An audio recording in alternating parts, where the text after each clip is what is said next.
Hello students, कैसे हैं सब लोग। आई होप सभी अच्छे होंगे।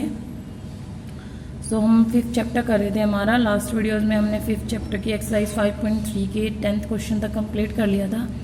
सो आज हम 11th क्वेश्चन देखते हैं। हमारे 11th क्वेश्चन में क्या कहता है ये कहता है if the sum of the first n terms of an AP is 4n - n square. Sum of n terms of an AP की एन टर्म्स का सम दे दिया, एक इक्वेशन दे दी 4n - n स्क्वायर। ठीक है, ये कहता है what is the first term, उसकी फर्स्ट टर्म क्या होगी। What is the sum of first two terms, पहली दो टर्म्स का सम क्या होगा। What is the second term, second क्या होगी। इसी तरह से third term, 10th term and 10th term निकालनी है। तो इसने ये किसकी इक्वेशन दी है, sum of n terms. It means यहाँ पर क्या दिया है इसने, सम ऑफ एन टर्म्स दिया। इस तरह से सम ऑफ एन टर्म्स क्या दिया है, 4n - n स्क्वायर। ठीक है, इसका मतलब क्या होता है, कोई भी अगर आपको इक्वेशन दे रखी है, एक्स की इक्वेशन है मान लो, ठीक है, तो हम क्या करते हैं कि जब एक्स की जो भी वैल्यू रखेंगे तो उसके अकॉर्डिंग एक्स का आंसर आ जाता है। वैसे ही एन के जहाँ जहाँ जब हम एन की वैल्यूज चेंज करेंगे यहाँ पर उसी के अकॉर्डिंग उन्हीं टर्म्स का सम आएगा। तो अगर मैंने यहाँ पर n = 1 लिया, n = 1 का है सम ऑफ वन टर्म, तो 4 × 1 माइनस में 1 का स्क्वायर क्या आ गया, 4 - 1 = क्या आ गया आपका 3 आ गया। अब सम ऑफ वन टर्म का मतलब क्या होता है, एक टर्म का सम क्या होगा, वो खुद ही टर्म हो गया। मैंने ये कहा कि एक AP है और AP में एक टर्म है आपकी 5, तो इसकी फर्स्ट टर्म क्या होगी, फर्स्ट टर्म इसकी 5 ही होगी। उसका टोटल सम कितना होगा, क्योंकि एक ही टर्म है तो एक टर्म का सम तो 5 ही होगा, कुछ और है ही नहीं उसके अंदर ऐड होने के लिए। तो यहाँ पर सम ऑफ वन टर्म का मतलब क्या है, ये आपकी क्या आ गई, फर्स्ट टर्म। तो A कितना है आपका 3 है, A हमारा 3 है यहाँ पर। A अगर आपका 3 है यहाँ पर, इसके बाद देखो क्या कहता है, फिर कहता है ये सम ऑफ टू टर्म्स निकालना है। उसके बाद यहाँ पे what is the sum of first two terms. Two terms का सम का मतलब है n की जगह क्या रख दोगे, 2 रख दोगे। 4 × 2 माइनस में 2 का square, 4 × 2 = 8 - 4 that is equal to कितना आ गया 4। 4 × 2 = 8 - 2 का स्क्वायर 4। ठीक है, S2 आ गया। मतलब टू टर्म्स का सम कितना आ गया आपका 4 आ गया। फर्स्ट टर्म आपकी कितनी है 3 है। अब वही बात आ गई, अगर कोई AP में मैं ये कहूँ, मैंने जैसे ये दे दी कि 4 + 5 या फिर 4 5, ठीक है। अगर यहाँ पे सम ऑफ टू टर्म्स निकालें तो दो टर्म्स का सम कितना आएगा, 4 + 5 9 आएगा। और फर्स्ट टर्म कितनी है 4 है, तो सेकंड टर्म कितनी आएगी, A1 4 है तो सेकंड टर्म कितनी आएगी। सम में तो अगर हम इन दोनों के सम में से फर्स्ट टर्म को माइनस कर दें तो सेकंड टर्म आ जाएगी, हमारी आ जाती है ना। तो वही करना है आपको, ये फर्स्ट टर्म है आपकी, सेकंड टर्म क्या आएगी S2 - S1। तो 4 - 3 = 1, ये सेकंड टर्म आ गई आपकी, आ गई सेकंड टर्म। इसी तरह से तो सेकंड टर्म आ गई, find the third and 10th and the nth term. तो थर्ड टर्म निकाल दो। इसी तरह से थर्ड टर्म कैसे निकालोगे, S3 है जैसे कि आपके पास, ठीक है, S3 है, थर्ड टर्म है। तो 4 × 3 माइनस में 3 का स्क्वायर, 4 3 = 12 माइनस में 3 3 = 9। तो 12 में से 9 गया, कितना बचेगा आपके पास 3 है। अब हमें थर्ड टर्म निकालनी है, तो थर्ड टर्म निकलेगी S3 माइनस में S2। तीन टर्म्स के सम में से दो टर्म्स का सम माइनस कर देंगे तो वो थर्ड टर्म ही बचेगी। तो 3 - 4 that is equal to -4। Clear है। अब हमारे पास A है, D निकाल लो। कॉमन डिफरेंस कितना है इनका, D आएगा। सेकेंड टर्म में से फर्स्ट टर्म माइनस करना होता है। सेकेंड टर्म हमारी कितनी आई थी, A2 थी 1 में से 3 को माइनस करोगे तो 1 - 3 = कितना आएगा -2, ये D आ गया। अब nth टर्म निकाल दो। nth टर्म क्या होती है, A प्लस में n - 1 × D। A कितना है आपका 3, n - 1, D कितना है -2। हमें निकालनी है इसकी 10th टर्म, क्योंकि देखो इसी पार्ट में आगे क्या पूछा, find the third 10th and nth term. अब nth टर्म ये निकल रही थी आपकी, यहाँ पे nth को पहले कंप्लीट करना था, मैंने डायरेक्ट ही लिख दिया, चलो कोई बात नहीं। पहले हम 10th टर्म निकाल लेते हैं। 3 प्लस में n की जगह 10 रखोगे, 10 में से 1 गया 9 × -2, 3 माइनस में 18 दैट इज -k आ गई। अब nth टर्म हम निकाल ही रहे थे, यहाँ पे nth टर्म थी हमारी, A की जगह 3 रखा था, इसको आगे मल्टीप्लाई कर दो तो n × -2 कितना आएगा -2n, और माइनस माइनस प्लस का 2, 3 + 2 कितना आ गया 5 - 2 ये आ गई इसकी nth टर्म। इस nth टर्म को आप क्या पहले भी निकाल सकते हो, उसके बाद थर्ड 10th कोई भी टर्म निकाल लो। nth टर्म में जब हम वैल्यू रखेंगे, जो भी वैल्यू रखेंगे वही आएगी। अगर मान लो 10 रखते हैं यहाँ पे तो यही आएगी, 5 - 20 - 15 आ रही है ना, तो वो nth टर्म का बन गया आपका फॉर्मूला। क्लियर है यहाँ तक? नेक्स्ट देखते हैं। 12th क्वेश्चन है आपका, find the sum of first 40 positive integers divisible by 6। Find the sum of first 40 positive integer लेने हम, जो कि क्या होने चाहिए, 6 से डिविजिबल होने चाहिए। तो अगर हम 6 से डिविजिबल इंटीजर्स देखें, ठीक है, पॉजिटिव इंटीजर्स डिविजिबल बाय 6, तो क्या आएंगे 6 इस तरह से। अब 40 तक है, 40 तक तो हम लास्ट टर्म हमें निकालने की जरूरत नहीं है, यहाँ पे ये आगे डैश डैश लगा के छोड़ दो, ठीक है। हमें पता है कि n कितना दे रखा है आपको 40, a कितना है 6, d कितना आएगा, इनका डिफरेंस 12 में से 6 है, 6 क्या निकालना है, सम ऑफ 40 टर्म्स निकाल सकते हो। क्या था फॉर्मूला एस का, सम ऑफ n टर्म्स का फॉर्मूला क्या था आपका, n/2 2a प्लस में n-1 इंटू d। तो n की जगह 40/2, 2 इंटू a की जगह 6, यहाँ पे 40 - 1 कितना जाएगा आपका, 40 में से 1 गया 39 इंटू d कितना है 6।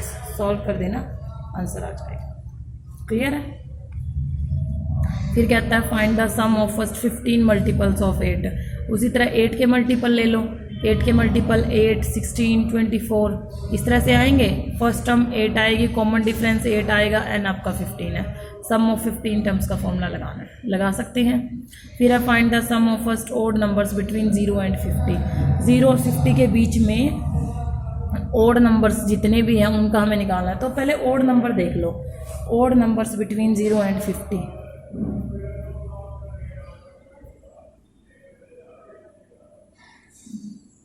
Between 0 and 50। अब 0 तो ओड नंबर में नहीं आती, ओड नंबर हमारे वहाँ कहाँ से स्टार्ट होते हैं, 1 3 5 7 इस तरह। 50 से पहला ओड नंबर क्या होता है हमारा, 49। ये आ गया। यहाँ पे a कितना है 1, d कितना है 3 में से 1 गया 2, nth टर्म कितनी है इसकी 49। देखो नंबर ऑफ टर्म्स हमें नहीं पता, ठीक है, वो हम निकाल लेंगे। 49 है तो nth टर्म 49 है, nth टर्म का फॉर्मूला लगा दो, a प्लस में n-1 into D equal to क्या आएगा आपका 49। a रखोगे 1, ठीक है, n-1 d 2 है 49। यहाँ से कैलकुलेट करो इसको, तो 1 + 2n - 2 इक्वल टू 49। 1 में से -2 गया, -1 उधर जाके प्लस बन जाएगा, तो 2n इक्वल टू क्या हो जाएगा 50 और n equal to 50/2 equal to that is 25। तो n कितना आ गया आपका 25। तो सम ऑफ 25 टर्म्स निकालना है, निकाल सकते हो। 25/2, 2 इंटू a कितना है 1, 25 - 1 इंटू d कितना है आपका 2। सॉल्व कर लेना इसको, आंसर आ जाएगा आपका। क्लियर है यहाँ तक? ये था आपका 14th क्वेश्चन। फिर है 15th में क्या कहता है, एक कॉन्ट्रैक्ट ऑन कंस्ट्रक्शन जॉब। एक कॉन्ट्रैक्ट है, कंस्ट्रक्शन जॉब है, वहाँ पे क्या कहता है ये, specifies a penalty for delay of completion beyond a certain date as follows ₹200 for the first day, 250 for the second day. मतलब कोई कंस्ट्रक्शन जॉब है, कॉन्ट्रैक्ट की है, वहाँ पे एक पेनल्टी लगी है कि अगर आपको काम मान लो 1 महीने में करना है, अगर आप उससे ज़्यादा टाइम ले रहे हो तो आपको पेनल्टी देनी होगी। पेनल्टी क्या है, पहले दिन की, अगर मान लो आपका काम 1 दिन लेट हुआ है तो आपको ₹200 की पेनल्टी देनी है। अगर आपका काम 1 दिन के बजाय सेकेंड डे पे चला गया तो 250, थर्ड डे पे 300। मतलब हर दिन वो पेनल्टी क्या होती जाती है, इंक्रीज होती जाती है, इंक्रीज हो रही है ये। The penalty for each succeeding day being ₹50 more than for the preceding day. मतलब हर बढ़ते दिन में क्या होती है, पिछले दिन से ₹50 पेनल्टी बढ़ती जाती है। How much money the contractor has to pay as penalty. Contractor को कितने रुपए पे करने पड़ेंगे पेनल्टी के, if he has delayed the work by for 30 days. अगर उसने काम को 30 दिन लेट किया है, ठीक है। तो यहाँ पे क्या लिखोगे, यहाँ पे एक AP बनेगी, वो AP क्या बनेगी, AP ऑफ पेनल्टीज लिख दोगे। जैसे कि क्या बन जाएगी वो आपकी, पहले क्या है 200, फिर 250, फिर 300, इस तरह से जा रही है। ठीक है, यहाँ पर A कितना आ गया आपका 200, B कितना आएगा 50 रुपीज़, इंक्रीज हो रहे हैं तो पॉजिटिव आएंगे 50 रुपीज़। और N कितना है, कितने दिन लेट किया है उसने 30 डेज, तो N कितना आ गया 30। N है, D है, A है, सम ऑफ 30 टर्म्स निकालना है तो 30/2 2A प्लस में 30 - 1 इंटू D कितना है 50। कैलकुलेट करो इसको, 15 400 प्लस में 29 इंटू 50। ठीक है, जब इस तरह से सॉल्व करोगे इसको, वो आ जाएगा कि कितने पैसे उसको पेनल्टी के तौर पे पे करने पड़ेंगे। क्लियर है, कर लेंगे। इसी तरह से 16th क्वेश्चन आपका, a sum of ₹700 is to be used to give 7 cash prizes to the student of a school for their overall academic performance. एक 700 रुपये है, 700 रुपये का टोटल सम क्या किया गया, बच्चों को दिया गया प्राइस के तौर पर। और प्राइस कितने हैं देखना, 7 कैश प्राइसेस। प्राइसेस कितने हैं, 7 प्राइस हैं। ये कहता है if each price is ₹20 less than it's preceding price, मतलब क्या है, हर एक प्राइस अपने पहले वाले प्राइस से क्या है 20 रुपये कम है। Find the value of each of the prices, हमें हर एक प्राइस की क्या बतानी है, वैल्यू बतानी कि वो कितने का है। मतलब क्या है इसका, क्या कह रहा है, 700 रुपये है टोटल, तो सम ऑफ 7 टर्म्स, 7 प्राइजेस हैं, तो यहाँ पे जो S7 है वो कितना दे दिया इसने 700 दे दिया। S7 700 है, D कितना दे दिया इसने -20। -20 क्यों लिखा मैंने, क्योंकि हर एक प्राइस जो फर्स्ट प्राइस है, मगर ये मान लो कि फर्स्ट अगर 100 का है तो सेकंड प्राइस आपका 80 रुपीज़ का है, क्योंकि इसने यही बोला है बेटा यहाँ पे if each price is ₹20 less than it's preceding price. Preceding का मतलब होता है पिछले प्राइस से, तो पहला तो फर्स्ट होगा फिर सेकंड आता है, तो सेकंड का क्या होगा 20 रुपये कम होगा। ठीक है, तो यहाँ पे हमें क्या निकालना है, N दिया हुआ है यहाँ पे, तो N कितना है 7 है।